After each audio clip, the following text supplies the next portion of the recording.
Hey, how's it going? I'm Chris Blancato, and today I'm taking a look at STL Tones' new tracer feature as part of the ControlHub plugin. The basic idea of how the tracer works is that it gives users a capability to be able to capture a plugin chain or any kind of signal processing chain, even including hardware. And it allows you to store that in the ControlHub plugin and further tweak things like saturation, EQ, and compression. So I'm going to do a little bit of a walkthrough and show you how I'm using the tracer feature. A big part of my workflow with recording drums is doing a lot of processing on the way in, because it kind of gives me a bit more context to how that performance is kind of going to sit in the bigger picture of things. For anybody who's worked with hardware before, you'll know that it's quite a challenge to try and get hardware to recall correctly, and if you're working on multiple sessions at a time, it's quite difficult to get that cohesion between those different sessions. So the tracer feature has been really useful for me because it's allowed me to save a capture of these hardware chains and then be able to recall them if I need to come back and re-record something, or I need to add some more tracks to the project I'm working on. So what I got here is I've got two sets of drum tracks. One of them is completely unprocessed, and the other one has kind of my normal processing on it. So here's the unprocessed ones.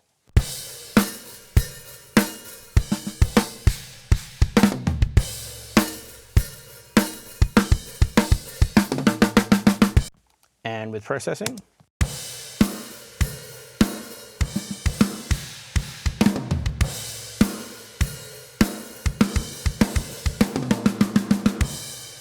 So you can hear that listening to them unprocessed, it's kind of a little bit uninspiring. What I'm going to do is I still have the processing set up here, and I'm going to do some captures of that processing and see how close I can get it to sounding like with the hardware. From here we have on the kick-in channel, we are starting with the Heritage Audio HA81 mic pre. It's got built-in EQ. From there we're hitting the distressor, and then after that, my UAD console, I'm hitting it with a little bit of transient designer. You'll see that a fair bit here. And then just some extra filtering. For snare top, I'm starting with another HA81 into a distressor.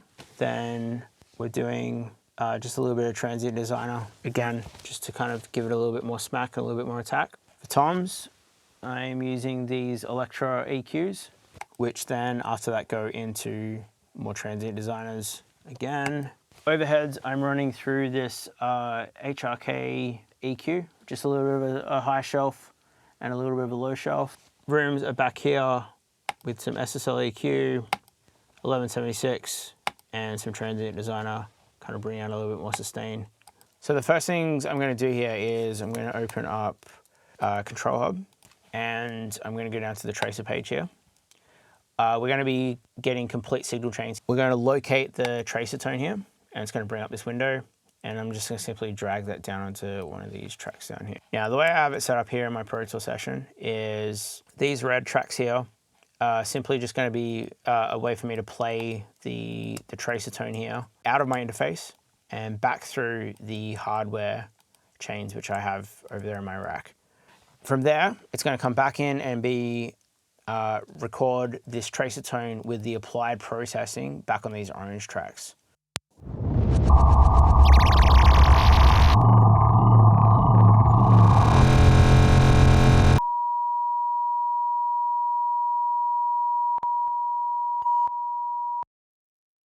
So now in this orange section down here, these orange tracks, I have processed versions of the tracer tone, which we are now going to load back into the ControlHub plugin for it to read it, create the trace, and build us a preset. Maybe let's start with snare top. So I'm going to export this out. I'm just going to choose a spot on my computer. I'm going to go back into our unprocessed track here. Open up another instance of ControlHub and back into the tracer. And we're going to import that audio file now. Back on my desktop here, this one. It's going to now analyze our printed track, and it's telling me that we have enough headroom to proceed. Yep. And now I'm going to hit trace mono. And now the tracing is happening. It's going to create our preset for us.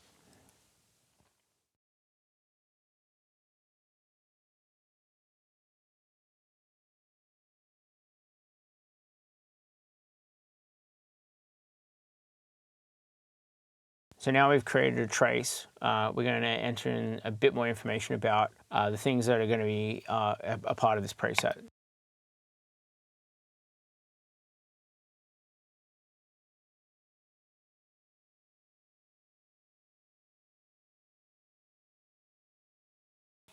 And now we've created a preset.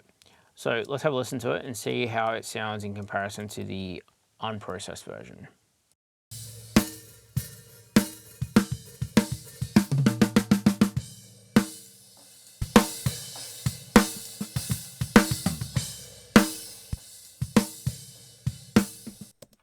And then comparing it to our original processed version.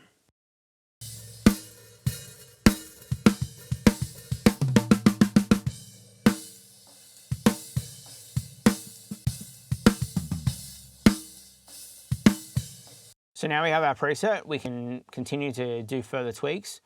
We can change anything within the ControlHub modules here. You've got things to change with the EQ, or you can adjust the compression in the dynamic section, also to the saturation part as well. If I want to add just a little bit more drive, a little bit more grit to the signal, I'm able to do that. So I've taken all the prints from my processed channels here and loaded them back into the tracer and created new presets. I've got one here on each one of my channels. So now I have an instance of ControlHub on each one of these unprocessed drum channels, and we're just gonna have a listen and see what kind of difference that the processing makes.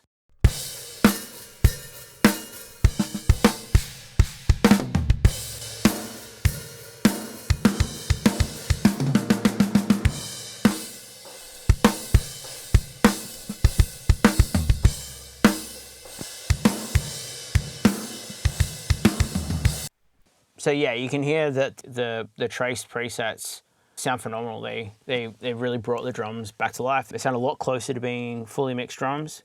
They no longer have that kind of weird, kind of uninspiring, boxy kind of mid-range. The rooms have kind of been brought out, kind of sound really lush and have all that really nice lovely decay. So now I'm just going to have a quick listen to our unprocessed drums with the tracer presets on them in comparison to the original recorded drums with processing.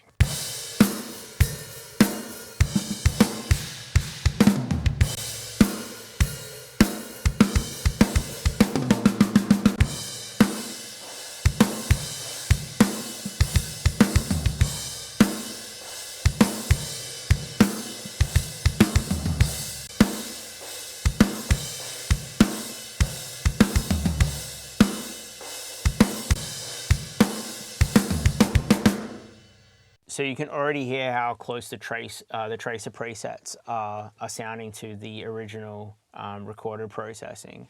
What I can hear is the characteristics of the compression and the EQ and saturation and stuff like that working very, very closely to the original way. So I think this is for being able to replace all of that hardware and all of that time and that setup for my original session with one plugin here. It's going to be a huge time saver, and it's going to be able to get really cohesive and thorough results moving forward. In addition to the tracer, there's also the new Trace Exchange platform, which gives you access to hundreds and hundreds of traces from across the entire ControlHub community. So you'll be able to upload and share your own traces, and also to download traces from other users. I'll be uploading all the traces that I created for the session, and so you'll be able to download them, chuck them in your own session, have a play with them, tweak them, and hopefully they will be useful for your own drum tracks.